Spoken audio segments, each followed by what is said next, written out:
অন্তর্বর্তীকালীন সরকারকে আরেকটি স্পষ্ট আহ্বান জানাতে চাই, সেটি হচ্ছে আমাদের এই বাংলাদেশ সকল দেশের সাথে বন্ধুত্বপূর্ণ পররাষ্ট্র নীতিতে যাবে, কিন্তু সেই বন্ধুত্বপূর্ণ পররাষ্ট্র নীতির সুযোগে কেউ যদি মাথায় উঠে বসে আমরা তাকে মাথা থেকে মাটিতে ফেলে দিতে বিন্দু মাত্র দ্বিধা করব না। আমরা স্পষ্ট করে একটি কথা বলতে চাই, যেই খুনিরা এই দেশের বাইরে এই দেশের মানুষের ঘামের হাজার হাজার কোটি টাকা পাচার করেছে সেই টাকা ফিরিয়ে আনতে হবে।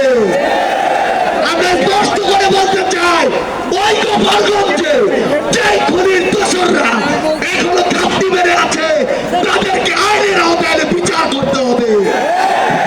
গোপালগঞ্জে এখনো কিভাবে আমাদের এই অভ্যুত্থানের যোদ্ধাদের উপরে হামলা হয়, আমরা প্রশাসনকে পুলিশকে স্পষ্টভাবে বলতে চাই, পুরো বাংলাদেশে আমাদের এই যোদ্ধাদের দেশের বিরোধী আন্দোলনকারীদের নিরাপত্তা যদি না দিতে পারেন তাহলে ওই চেয়ারে কোন আইন শৃঙ্খলা রক্ষাকারী বাহিনীর বসে থাকার কোন অধিকার নেই। আমরা স্পষ্ট করে শুধু একটি কথাই বলতে চাই, আমরা এই অন্তর্বর্তীকালীন সরকারের কাছে আমরা এই গণহত্যার বিচার চাই।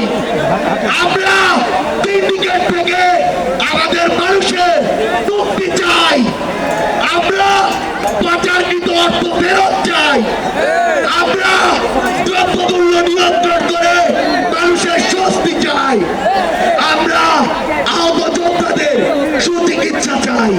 পরিশেষে শুধু একটি কথাই বলবো, যে শব্দ দিয়ে এত মানুষ রক্ত দিয়েছে, এত মানুষ জীবন দিয়েছে, যে কেউ সেই সচিবালয়ে বসে হোক, পুলিশে বসে হোক, অন্য কোথাও বসে হোক, যদি সেই শব্দের সাথে স্পিরিটের সাথে বিন্দুমাত্র বিশ্বাসঘাতকতা করার চেষ্টা করে তাকে সমূলে উৎপাদিত করতে হবে।